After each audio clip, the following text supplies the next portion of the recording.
Oñati, despertant la sensibilitat. Oñati, l'avui és història mentre es prepara el futur.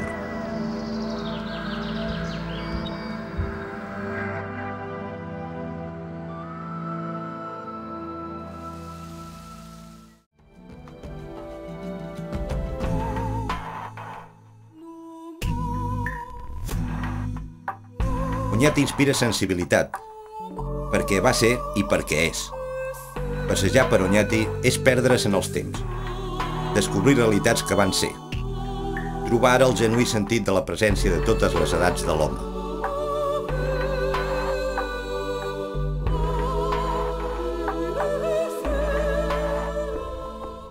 El fonamental de la seva obra va ser el fet de convertir-se en l'impulsor de la Universitat d'Oñati. Va sufragar les despeses de la construcció i així, el 1548, va quedar inaugurada. La Universitat d'Oñati pot comparar-se amb les grans universitats de l'època, com les de Salamanca, Valladolid o Bolònia, entre d'altres. Fins al 1901 es va continuar practicant la docència en les seves aules, però en aquell any va haver de ser clausurada per decret. Avui en dia, el que podem admirar és una joia arquitectònica del Renaixement, amb una portalada plateresca en la qual es representen sobretot les virtuts en les quals l'home devia aspirar, i personatges com el propi Rodrigo Mercado de Zuazola i el poderós emperador Carlos I d'Espanya i V d'Alemanya, convertit en el patró de la universitat.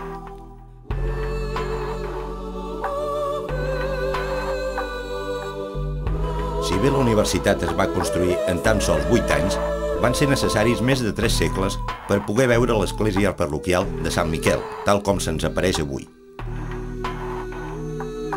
Molts dels secrets d'Oñati són enterrats aquí o estan presents davant nostre. Art i simbolisme humà per ser desxifrats.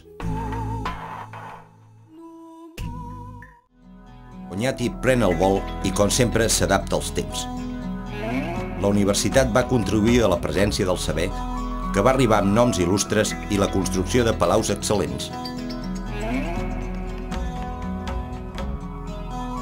Oñati és una delícia en aquest sentit. Les construccions apunten a places o amaguen jardins des d'on el viatge pren cos en el temps.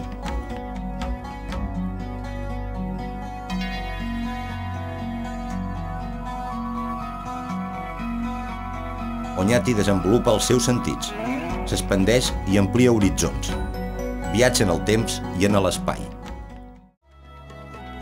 No obstant això, ha estat en ple segle XX quan, de la mà de prestigiosos homes de l'art basc i mundial com Oteiza, Chillida, Basterrechea i altres de la mateixa generació, s'ha erigit un complex artístic i cultural d'avantguarda que causa sorpresa al viatger i que troba en el paratge natural en el qual s'emmarca el seu model.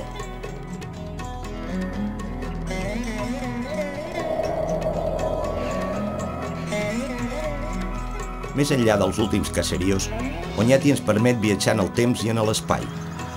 Temps i espais que també poden estar en el nostre interior i que l'entorn natural que ens envolta ens farà sentir.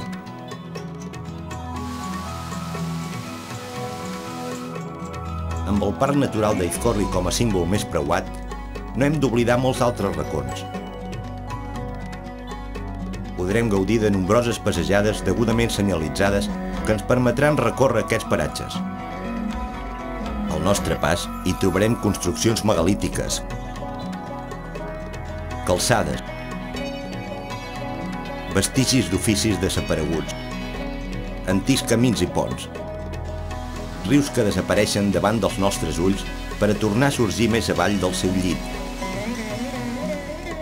paisatges de somni o coves on van habitar l'home i altres animals ja extingits.